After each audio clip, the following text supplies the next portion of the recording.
Okay, this episode will probably cost me a bunch of subscribers, but anyway, I want to talk about what is on my mind right now, and unfortunately, that is the state the Star Wars community is in right now. But before we start, until the 30th of June 2024, we are fundraising for the Gamers Outreach Foundation. Gamers Outreach is a non-profit organization restoring a sense of joy and normalcy in the lives of hospitalized kids by enabling them to do what we can do every single day without any big issue. Gaming. So if you have the one or other dollar or euro spare, check the link in the description below to reach the fundraising campaign.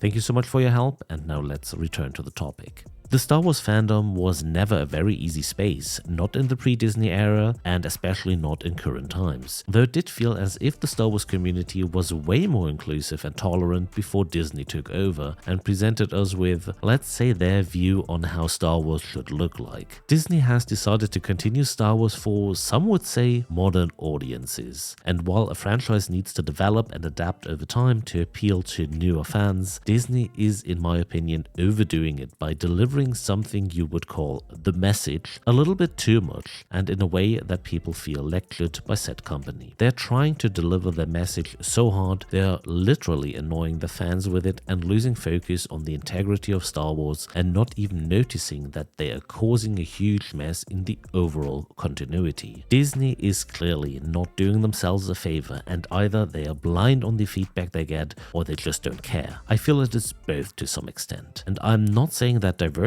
in a show or movie is a bad thing. It's more how it is done, and Disney is just doing it wrong. Now, thanks to the Acolyte, the Star Wars fandom is currently on fire, and not just a little bit. Disney is literally sitting in a burning room and saying themselves, it is fine. While the space witch chant and singing was already absolute cringeworthy and hard to watch, Disney thought about blowing up a gas tank by adding a cameo from the prequels into the show, and I wish they didn't. Adi Mundi, yes, the one who said the Sith have been gone for millennia. Oh Disney, why on earth did you do that? Now, I don't want to be an advocate for either side saying he shouldn't be born by then or his birth date was never canon. Honestly, I kind of lost the overview on what is canon and what not, but I do see there's this huge discussion ongoing in the sphere of Star Wars theory. To be clear, until now, the dark side Force users have not been identified as Sith, so his sentence still makes sense from a certain point of view. A certain point of view?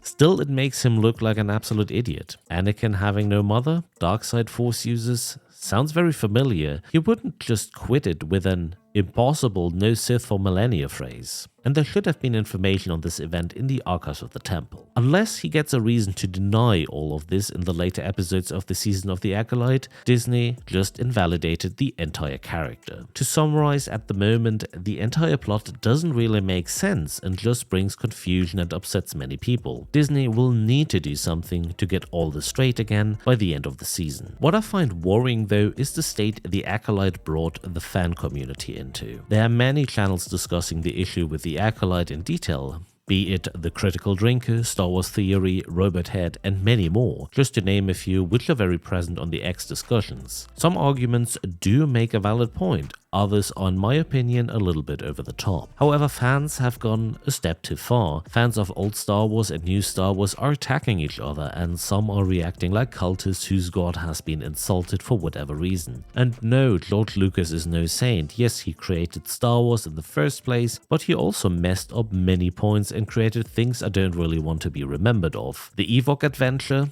I didn't even like this one as a kid. It is going as far as Wookieepedia maintainers receiving death threats for changing the birth date of Mundi in the canon section of the wiki. Let's be clear, the wiki is reflecting what is known from the information that is given through the shows from Disney. Wookieepedia maintainers do not make this stuff up that is coming into the canon section. Calling them out and asking people to fix the situation is not helping and is a horrible approach. Rather raise your voice against Disney and ask them to do their job, and I know they probably won't listen, but this is still the right place to raise your voice. Looking at the discussion on X, it has just come down to nitpicking and whataboutism, and it is not helping anymore. Jokes about certain characters or design of that stupid mask are being seen as offensive. What's also not helping is uploading Instagram videos like these.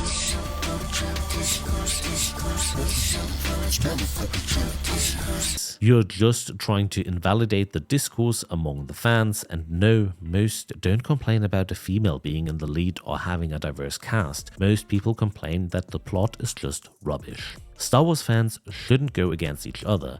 Everyone has different likings, and even canon has been changed every now and then. I mean, Evox, Jar Jar, the prequels, Darth Maul being back from the dead, Ahsoka introduced, Han didn't shoot first. All of these were very rough topics. It is really horrible what Disney has done to the entire Star Wars community, causing something like a civil war among the Star Wars fans. Honestly, I hope people watching this video or listening to this are not involved in this hateful behavior against each other, and I ask everyone to not get involved in things like death threats against anyone. It's not worth it. Yes, it's Star Wars, but it's not worth it. That's all I have.